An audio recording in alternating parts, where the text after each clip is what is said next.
Hello there, this is केबी ओझा। इस video lecture में हम लोग बात करेंगे पावर एंड रूट के बारे में। और सबसे पहले हम लोग इस सीरीज में बात कर रहे हैं पावर के बारे में। चलिए सबसे पहले एक बार रिकैप कर लेते हैं कि पावर है क्या। अगर हम लोग किसी ए के पावर एम को एक्सप्रेस करते हैं तो ए क्या है भाई?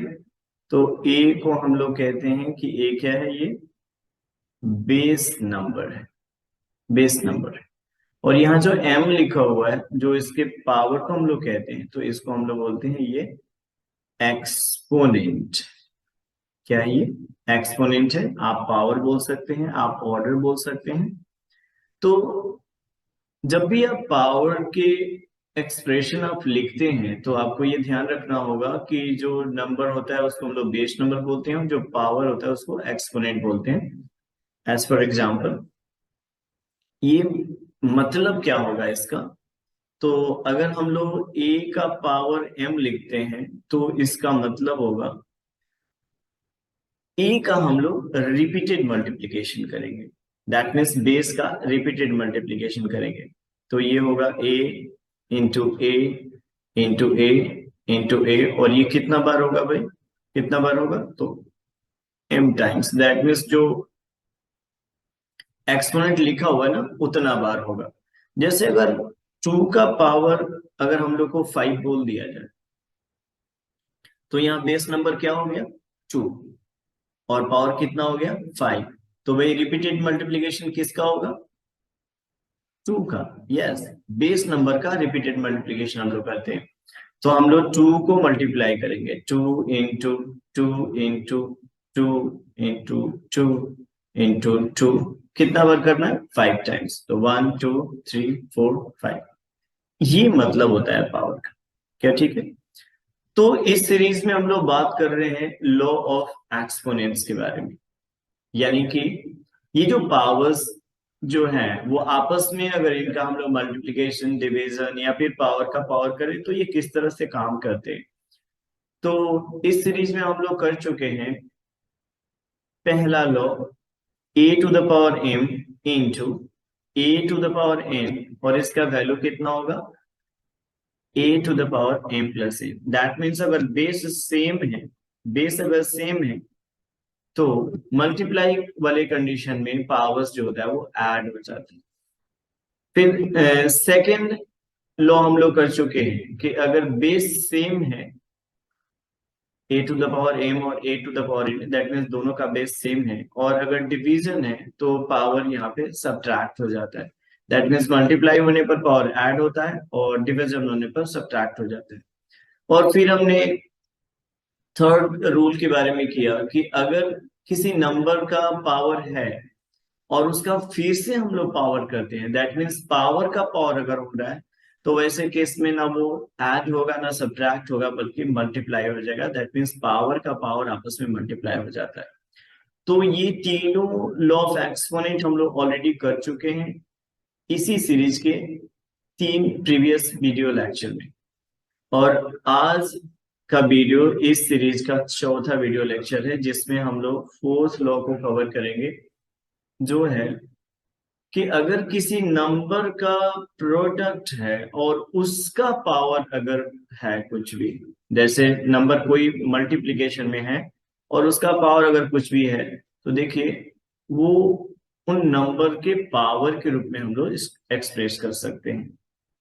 तो ये है हमारा fourth law of exponent. That means अगर a और b आपस में मल्टीप्लाई है, a और b आपस में मल्टीप्लाई है और उसका पावर अगर आप n कर रहे हैं, दैट मीन्स ये पावर जो है दोनों ही नंबर पर आ जाएगा। ये a पर भी n आ जाएगा और b पर भी n आ जाएगा। अगर दो नंबर आपस में मल्टीप्लाई है और उनका पावर अगर कोई नंबर है तो वो पावर दोनों ही पर आ जाएगा। और ये सिर्फ बात दो ही नंबर के लिए लागू नहीं होगी, बल्कि दो से ज्यादा नंबर भी रहेंगे तो ये इसी तरह से काम करेगा। जैसे अगर मान लीजिए हम लोग को लिखा हुआ है 7 और लिखा हुआ है 9 मल्टीप्लाई करके, और इसका पावर हम लोग कर लेते हैं 2। तो देखिए यहाँ होगा क्या कि ये पावर जो है वो ना तो सिर्फ 7 पर आया होगा ना ही सिर्फ 9 पर, बल्कि दोनों ही पर आ जाएगा। दैट मीन्स इसको आप लिख सकोगे 7 to the power 2 और मल्टीप्लाई 9 to the power 2। ये इसका मतलब होगा। इसी तरह से अगर हम लोग देखें, सपोज करिए हम कर रहे हैं 3 और इंटू 8 और इसका पावर हम कर देते हैं 3, तो इसका मतलब क्या होना चाहिए कि 3 to the power 3 और इंटू 8 to the power 3। अगर हमारे पास में मान लीजिए है कोई 5 और कोई है 8 और इसका मल्टीप्लिकेशन में हम लोग पावर ले लेते हैं 2, तो इसका क्या मतलब होना चाहिए बोलिए, इसका क्या मतलब होना चाहिए भाई। हमने क्या कहा कि अगर कोई नंबर का मल्टीप्लिकेशन है और उस पर कोई पावर दिया हुआ है तो पावर डिस्ट्रीब्यूट हो जाएगा। तो यहाँ 5 पर भी 2 हो जाएगा और 8 पर भी 2 हो जाएगा। दैट मीन्स ये हो जाएगा 5 to the power 2 और फिर हो जाएगा 8 to the power 2। That's all, so simple, ऐसे ही। ओके, चलिए हम लोग इसको वेरीफाई भी करके देखेंगे हर बार की तरह, यानी कि चेक भी करेंगे ये सच में काम कर रहा है नहीं कर रहा, और इसके जरिए क्वेश्चन भी करेंगे। तो चलिए फर्स्ट क्वेश्चन हम लोग देख लेते हैं। 2 into 3 to the power 2 है। 2 into 3 to the power 2, तो क्या ये काम कर रहा है? फॉर्मूला क्या है हमारा कि a multiply b to the power n है अगर, तो क्या होना चाहिए भाई, a to the power n हो जाएगा और multiply b to the power n हो जाएगा। इसी फॉर्मूला पे हम लोग इसको रखने वाले हैं। तो 2 into 3 to the power 2 अगर है तो आप इसको कर सकेंगे 2 to the power 2 और इंटू 3 to the power 2। यही फॉर्मूला कह रहा है।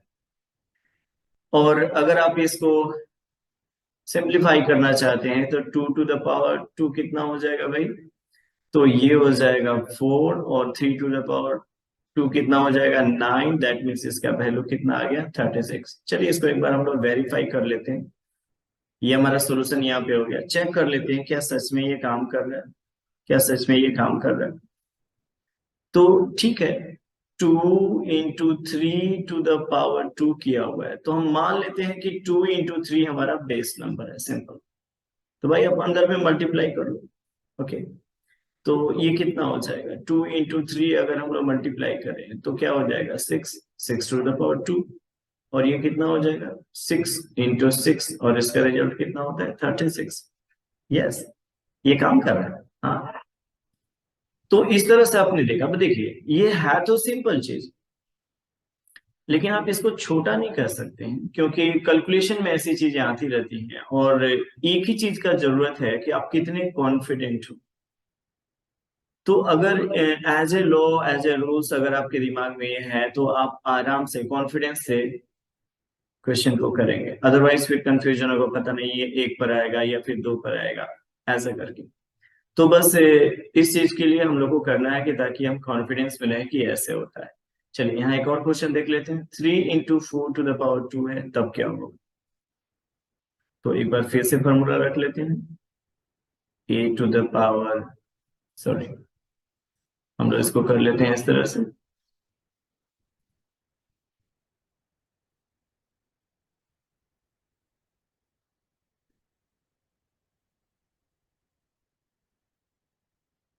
a into b to the power अगर n है तो क्या हो जाएगा भाई, फॉर्मूला क्या कहता है, a to the power n into b to the power n। यही तो हम लोग किए हैं, देख लीजिए। a into b to the power n, तो a to the power n into b to the power n, यानी कि ये जो पावर्स है दोनों पर डिस्ट्रीब्यूट हो जाएगा। बिल्कुल इसी तरह से हम यहाँ पे रख लेते हैं जो हमारे पास expression 3 into 4 to the power 2। तो क्या हो जाएगा बोलिए, ये पावर आ जाएगा किस पर 3 to the power 2 और आ जाएगा किस पर 4 to the power 2। और ये क्या हो जाएगा 3 3 is 9 और 4 4 just 16। और 16 और 9 का गुना कर लेंगे, 9 6 जा 54, 4 5 और 9 और 5 14, 16 और 44। ओके, तो 144 ये हमारा रिजल्ट हो गया। चलिए एक बार वेरीफाई कर लेते हैं इसको, यानी कि हम करके देख लेते हैं क्या ये सच में काम कर रहा है। तो अगर आप 3 × 4 टू द पावर 2 है तो क्या लिख सकते हैं हम इसको? 3 × 4 क्या हो जाएगा? 12 और × 2, और तब आप इसको लिख सकते हैं 12 × 12 और इसका वैल्यू कितना होता है? 144। देखिए अभी आपको ये बात लग सकता है कि हम लोग आखिर ऐसे करेंगे क्यों, हम तो उससे आसानी से तो इसी से कर रहे हैं जैसे आप वेरीफाई करने के लिए बता रहे हो। तो ये ऐसा नहीं है, कई बार ये अलजेब्रिक एक्सप्रेशन में रह सकता है, कई बार ये नंबर्स इतने बड़े रह सकते हैं कि आप उसको अकेले अकेले करना पसंद करोगे। एक साथ अगर हम मल्टीप्लाई कर दें तो नंबर काफी बड़ा हो जाए। तो इस बात के लिए हम लोग को ये जानना है, और हमने अभी बोला कि जरूरी है हमारे लिए कि हम रोज जानेंगे अगर तो कॉन्फिडेंस में रहेंगे जब हम लोग को कैलकुलेशन करना होगा। ओके, चलिए चलिए एक और क्वेश्चन देख लेते हैं। जैसे हो गया ये 3 × 5 टू द पावर 3, तो अगर हम लोग फॉर्मूला का इस्तेमाल करके करना चाहें तो क्या हो जाएगा? a × b to the power n, तो क्या हो गया ये? a⁴n × b⁴n। क्या यही फॉर्मूला हम लोग किए हुए ऑलरेडी? देख लीजिए। तो हम लोग वापस यही फॉर्मूला पर इसको वापस रख लेते हैं। तो 3 × 5 टू द पावर 3, तो क्या होगा?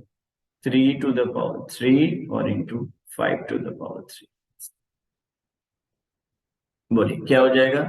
3 × 3 = 9, 3 × 27, और 5 का 3 बार अगर आप मल्टीप्लाई करोगे तो 125। और अगर आप इसको मल्टीप्लाई करना चाहते हैं तो क्या हो जाएगा भाई? हम लोग को एक बार करना होगा क्योंकि छोटा नहीं है।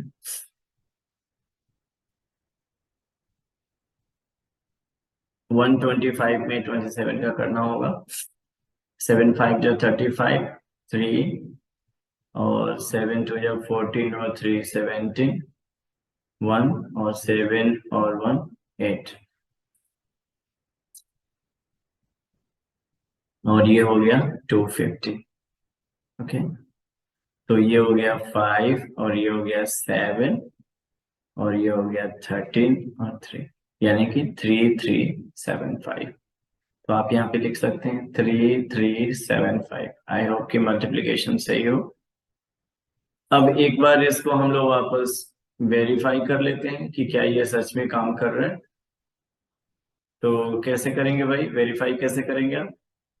तो करेंगे क्या, बस हम लोग देखिए ये फॉर्मूला कर रहे हैं, आप देख रहे हैं यहाँ से आसान है, बल्कि हम ऐसे कर ले तो, लेकिन फिर भी हम लोग करेंगे क्योंकि हम लोग को यहाँ इस फॉर्मूला का एप्लीकेशन के लिए कॉन्फिडेंस में आना जरूरी है। हम ये कॉन्फिडेंस में आएंगे इस तरह से ताकि हम लोग इसका इस्तेमाल कर सके अगर अलजेब्रिक एक्सप्रेशन में भी दिया हुआ है